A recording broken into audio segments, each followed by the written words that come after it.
மாநில பொருளாளர் ஆறுதல் செல்வம் அவர்கள் கட்டளை உரையாற்றுவார்.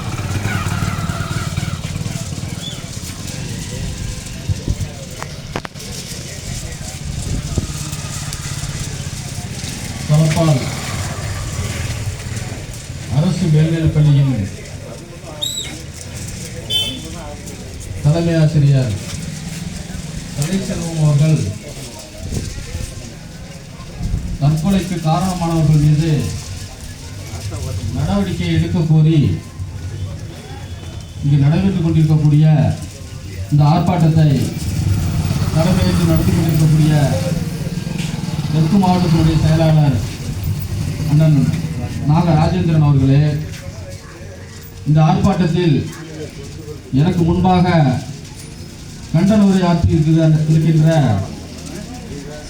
மாநில மண்டல மற்றும் மாவட்ட பொறுப்பாளர்களே, இந்த ஆர்ப்பாட்டத்திற்கு பெருந்தளவாக பங்கேற்றிருக்கக்கூடிய மகளிரடியை சேர்ந்தவர்களே மற்றும் இந்த பகுதியில் இருக்கக்கூடிய வர்த்தக பெருமக்களே, விவசாய பெருங்குடிவாழ் மக்களே மற்றும் இந்த ஆர்ப்பாட்டத்திற்கு பாதுகாப்பு வழங்கி கொண்டிருக்கக்கூடிய காவல்துறையை சேர்ந்தவர்களே, உங்கள் அத்தனை பேருக்கும்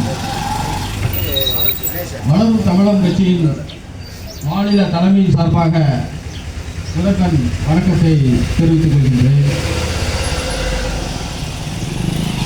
இந்த பகுதியில் குறிப்பாக பட்டியலின மக்கள் அதிகமாக வாழக்கூடிய இந்த பகுதியில் ஒரு பள்ளியினுடைய தலைமை ஆசிரியர் அவர் எப்படி ஒரு அறிவார்ந்த படித்த ஒரு சிறப்பாக ஒரு பள்ளியை நியமித்து செயலாற்றிக் கொண்டிருக்கக்கூடிய ஒரு தலைமை ஆசிரியர் அவரே இன்றைக்கு தற்கொலை செய்யும் ஒரு முடிவை தேர்ந்தெடுத்து தற்கொலை செய்து கொண்டிருக்கிறார் என்றால் இந்த பகுதியில் இருக்கக்கூடிய சாதாரண மக்களுடைய நிலை என்ன?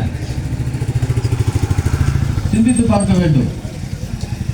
நாம் எவ்வளவு அறிவில் சிறந்தவராக இருந்தாலும், ஆற்றலில் சிறந்தவர்களாக இருந்தாலும், ஐஏஎஸ் படித்திருந்தாலும், ஐபிஎஸ் படித்திருந்தாலும், ஒரு சாதாரண கடைநிலை ஊழியர் மிரட்டுகின்றான்.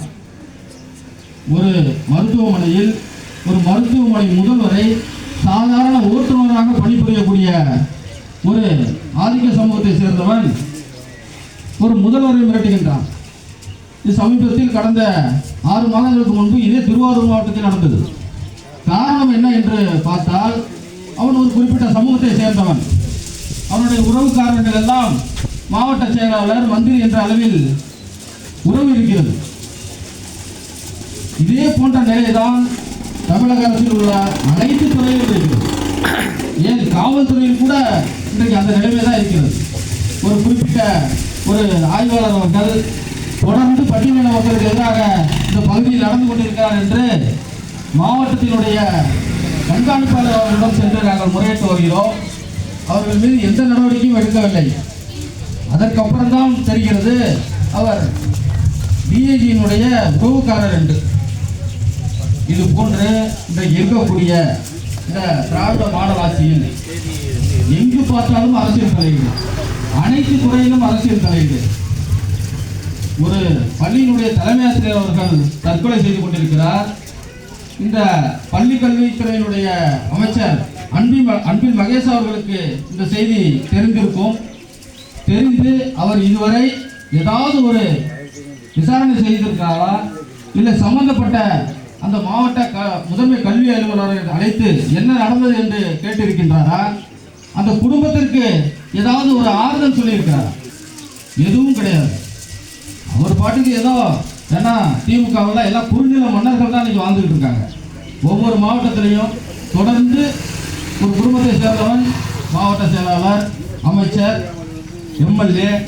அம்பேத்கர் எழுதி வைத்த அந்த இடஒதுக்கீட்டின் அடிப்படையில் நாம் இன்றைக்கு எம்எல்ஏவாகவும் எம்பியாகவும் இருந்து கொண்டு வருகிறோம். அதுவும் பெயர்களில் இருந்து கொண்டு வருகிறோம். எந்த அதிகாரமும் நமக்கு கிடையாது. எனக்கு முன்பாக பேசியவர்கள் சொன்னார்கள், எந்த ஒரு கட்சி பதவியும் நம்மளுக்கு கிடையாது. ரிசர்வேஷனால நம்மளுக்கு அந்த வாய்ப்பு எம்எல்ஏ எம்பி வாய்ப்பு நமக்கு கொடுக்குறாங்க. எல்லாரும் சொல்லுவாங்க பட்டியலில் இருக்கிறதுனால உங்களுக்கு இடஒதுக்கீடு கிடைக்குது, பட்டியலில் இருக்கிறதுனால உங்களுக்கு சட்ட பாதுகாப்பு இருக்கு. இது ரெண்டை தான் எல்லாரும் சொல்லிட்டு வருவாங்க. எங்க இருக்கு நம்மளுக்கு இடஒதுக்கீடு? இதுக்கு முன்னேறிய சமூகத்தினருக்கு சொல்லக்கூடிய அந்த முன்னேறிய சமூகத்தினருக்கு 10% இடஒதுக்கீடு இருக்கு.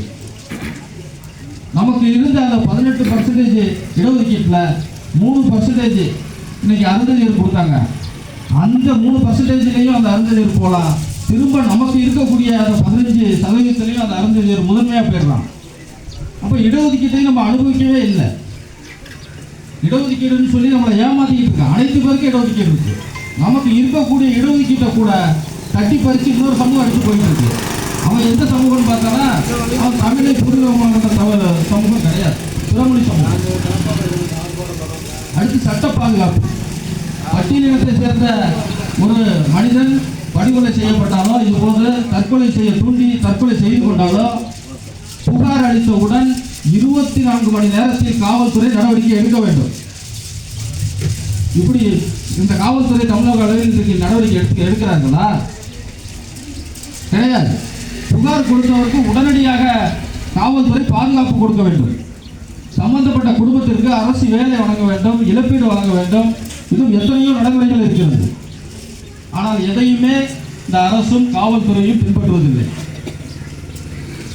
இதே அருகாமையில் இருந்த ஆரியலூர் பகுதியில் ரஜினி பாண்டியன் அவர்கள் படுகொலை செய்யப்பட்டார். படுகொலைக்கு காரணம் யாரு? அன்று அந்த காவல் நிலையத்தில் பணிபுரிந்த ஒரு ஆய்வாளர். ஒரு கிராமத்தில் நடக்கிற பிரச்சனை இதுக்கு